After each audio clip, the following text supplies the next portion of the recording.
Hello everyone. Welcome to Breaking Matzo Virtual Passover. I'm incredibly grateful for all of you taking the time. Chag Sameach, Happy Passover.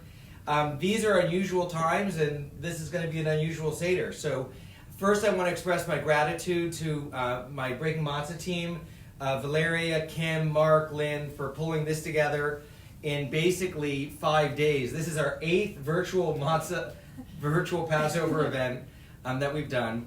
This is my daughter Caroline. Hi, everyone. And her boyfriend Quincy. Hello. And this is Lucy, my other daughter, who's not here. She's studying. Anyway, so thank you all for coming.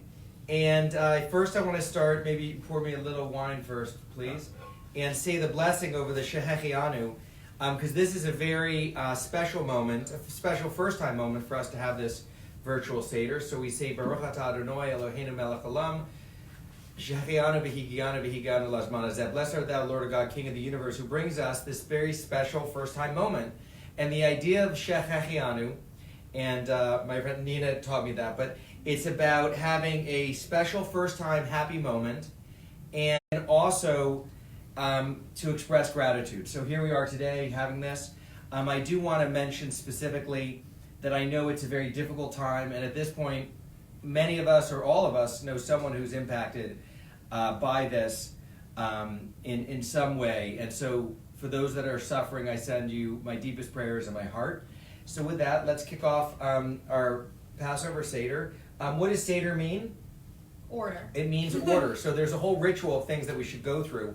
And why are you here? Why are you here at Passover? At our Seder? Yeah, well, we're here to celebrate the Seder, which is our commemorative story of the Israelites, freeing Egypt, freeing slavery, and finding freedom. But also, we're also here to talk about how that kind of applies to our life today. We'll try to allude to it in 15 minutes, but there's a lot that makes it really pertinent to today's times as well. Quincy, why are you here? I think it's a time to reflect and focus on what we need, the basics, what is extra and we don't need, and take time together to sort of think about what we value and what we need going forward.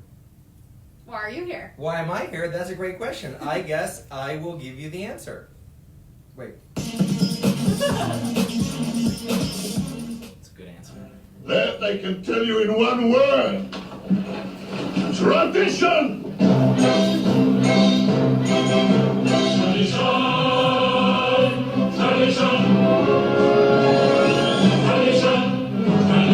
So I'm here because of tradition. And so very simply, the first Seder was celebrated by Moses. And that was when he celebrated the story that he was in. And so before I talk about Moses, I want to talk about why I'm here also with Breaking Matzah. So I celebrated Passover Seder with my family, my mom, my dad, my brothers, our families down in Baltimore. And I absolutely love Passover. Interestingly, I never once found the Afikomen, and my older brother Lawrence did, and my younger brother Alex was always fast ahead of me, so I'm grateful because I love them both dearly. And anyway, in spite of never finding the Afikomen, I turned my suffering into turning into a celebration for my children. So that's sort of why I started Breaking Matzah, to honor the traditions of biblical holidays with food, fun, and philosophy, with millions of Jews, Christians, and Muslims all over the world. And so we're going to go through some of our ideas. So Quincy, my AV guy, would you please go with the first slide? Yeah. Page 1. Page 1. Stop. So this is going to be 5 seconds of just appreciating that we're here in your busy schedule. You each took time, 15 minutes. I can't give it back to you. Hopefully I can give one person one idea to learn from.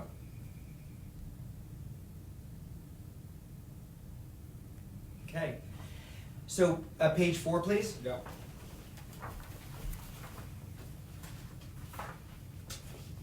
So that's my family.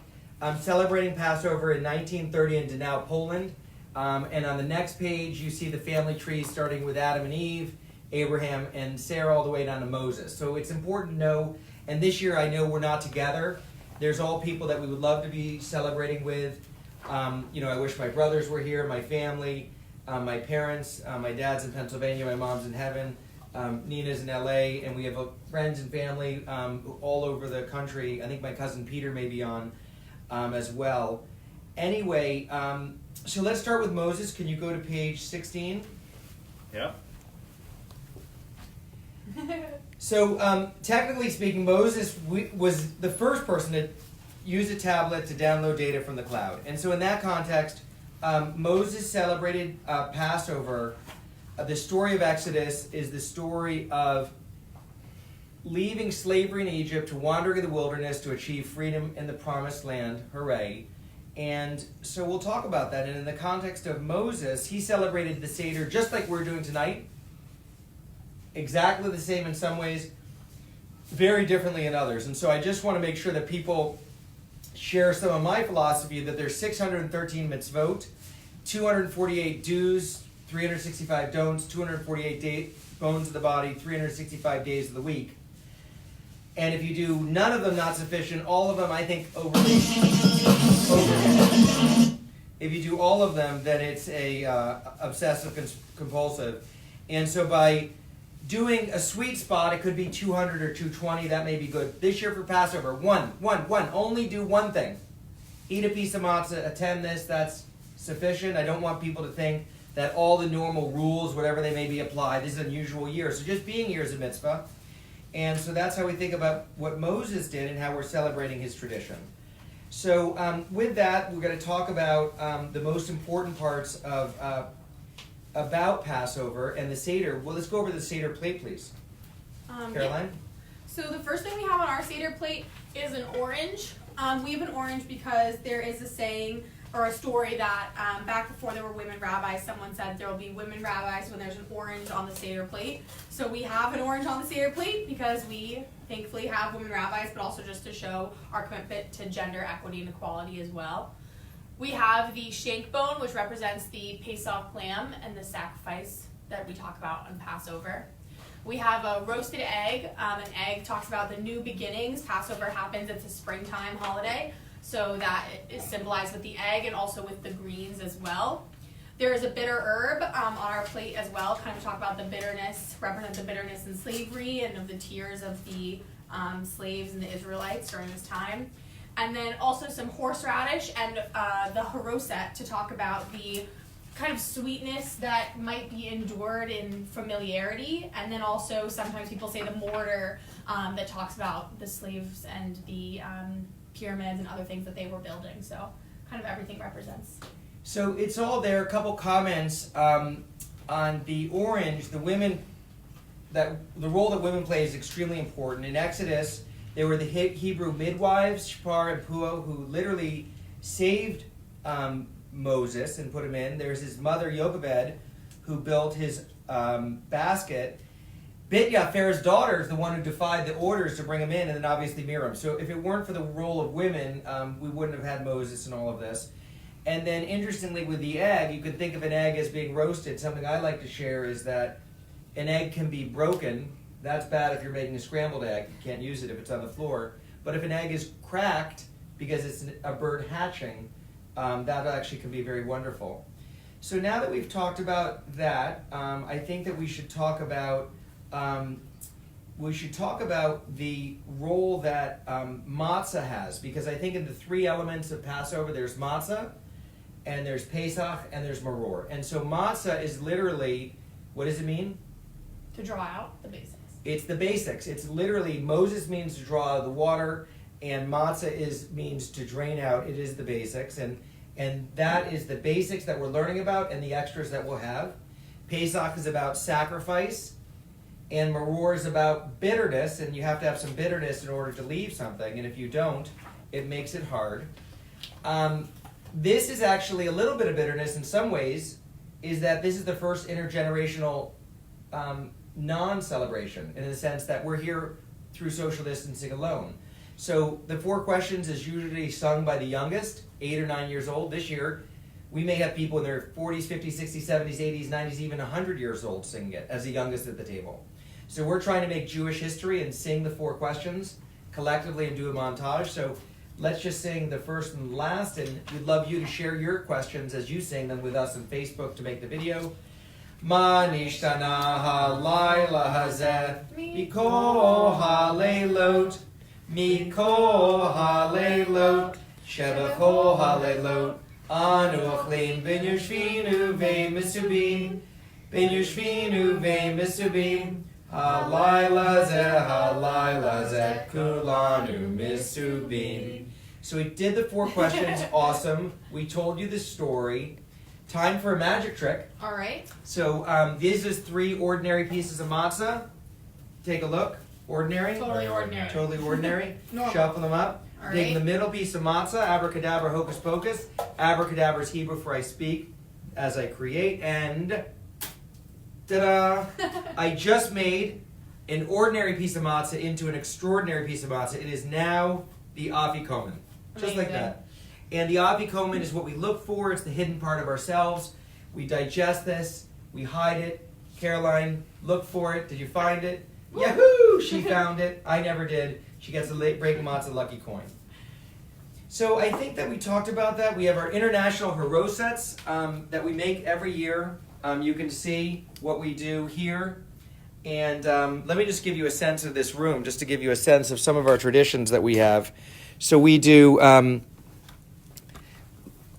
make all these decorations, which you can do just by paper or however you want to decorate it. And then here's our harosets of international flavors.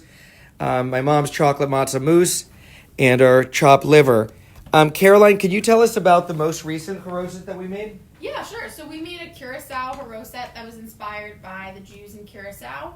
And it's actually really good. They're really easy to make with a lot of like pantry staples. And you can make them really easily. Yeah, and we're just going to grab some wine to do the 4 cups of wine. But some of the other harosets we have there are Italian haroset, and we also made a recipe for Chinese-inspired haroset. So we try to celebrate kind of Jews from all over the world. That's good. That's good. Okay, so now we did that. We're going to do a quick hand washing. This has been in my family literally for over 140 years. This is our ritual hand washer that my family has had. You wash it twice because we're crossing 2 bodies of water. And then we have our wine. Do we have our wine? Yeah. Okay. So now that we have our wine, I got to do one more thing. Just give me a minute. All right. Okay. So we did our wine, Baruch atah Adonai, Elohim Eloheinu melech haolam, haolam, borei borei pri pri hagafen. hagafen. Take 4 sips. Okay. Let's eat a piece of matzah. Baruch atah Adonai hamelech haolam, hamotzi lach min haaretz. We eat some matzah. We had the charoset. We did the maror. Oh, what did we forget?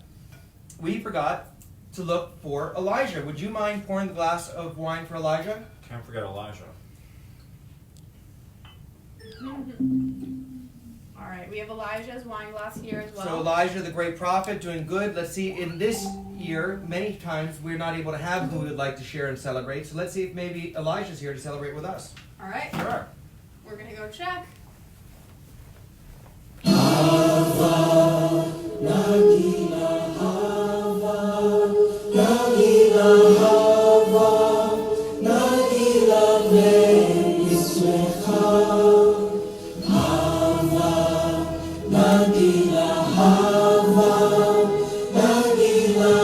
We found some people.